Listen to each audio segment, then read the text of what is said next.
ترکیہ میں شہریت کا حصول آسان نہیں رہا، تفصیلات جانتے ہیں اس ویڈیو میں۔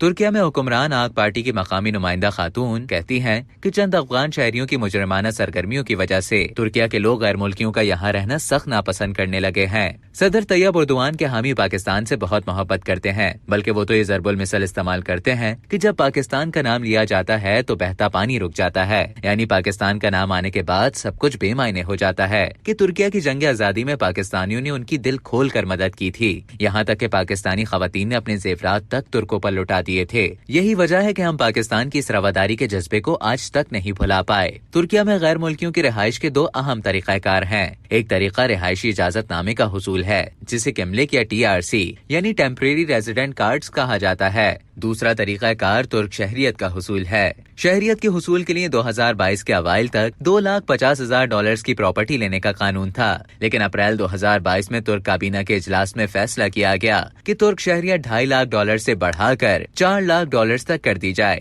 نیز یہ پراپرٹی 3 سال تک فروخت نہیں کی جا سکے گی۔ سرمایہ کاری کی اس رقم کو 3 سال کے لیے ترک لیرہ کے ذخائر اور ترکی لیرہ سے منسوب سرکاری قرض کے آلات میں رکھا جائے گا، اور اس سے متعلق معاملات کا تعین مرکزی بینک کرتا ہے۔ نیز شہریت کے عمل کی نگرانی کے لیے سٹیزن شپ سپرویژن کمیشن کی تشکیل عمل میں لائی گئی ہے۔ ترکیہ کے اعداد و شمار کے انسٹیٹیوٹ ترک اسٹیٹ کی تحقیق سے انکشاف ہوا ہے کہ ترکیہ میں قریباً 2 ملین غیر ملکی گھر خرید کر رہ رہے ہیں۔ اتنی بڑی تعداد کے ساتھ اب ترک شہریت کا حصول ایک انتہائی کٹھن مرحلہ بن چکا ہے۔ شہریت کے علاوہ ترکیہ میں قانونی طور پر رہنے کے لیے رہائشی اجازت نامے کا اجرا ضروری ہے۔ اس کے بغیر غیر ملکی ترکیہ میں مقیم نہیں رہ سکتے۔ چند سال قبل کرائے کے گھر میں مقیم غیر ملکیوں کو 2 سال تک رہنے کا اجازت نامہ مل جاتا تھا، پھر جب وہ 2 سال پورے ہو جاتے تو اگلے 2 سالوں کے لیے کارڈ کا اجرا کر دیا جاتا، لیکن اب یہ سلسلہ ختم کر دیا گیا ہے۔ اب کرائے کے گھروں میں رہنے والے غیر ملکیوں کو کملک کارڈ نہیں دیے جا رہے۔ اب رہائشی اجازت نامے کے لیے غیر ملکیوں کو کم از کم $75,000 مالیت کا گھر خریدنا ضروری ہے۔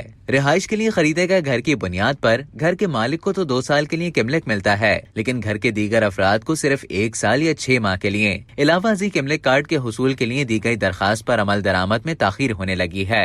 امیگریشن آفس میں موجود افراد غیر ملکیوں کی فائلز معمولی سی وجہ پر بھی روک لیتے ہیں، نہ کوئی معلومات دیتے ہیں اور نہ ہی تعاون کرتے ہیں۔ ان سختیوں کی بھی کئی وجوہات ہیں کہ ترکیہ میں چند سالوں سے غیر قانونی تارک وطن کی تعداد میں خطرناک حد تک اضافہ دیکھنے میں آیا ہے، جن کا مقصد ترکیہ جا کر پھر وہاں سے یورپ میں داخل ہونا ہوتا ہے۔ اسی سے اندازہ لگا لیں کہ صرف استنبول میں 4 لاکھ سے زائد افغانی رہائش پذیر ہیں۔ ترک حکومت 2023 کے انتخابات میں عوام کے غم و غصے سے بچنے کے لیے ان کے مطالبے کو مانتے ہوئے غیر ملکیوں کے خلاف سخت اقدامات کر رہی ہے۔ اسی طرح غیر قانونی طور پر آنے والوں کے خلاف کریک ڈاؤن بھی تیز تر ہو رہا ہے۔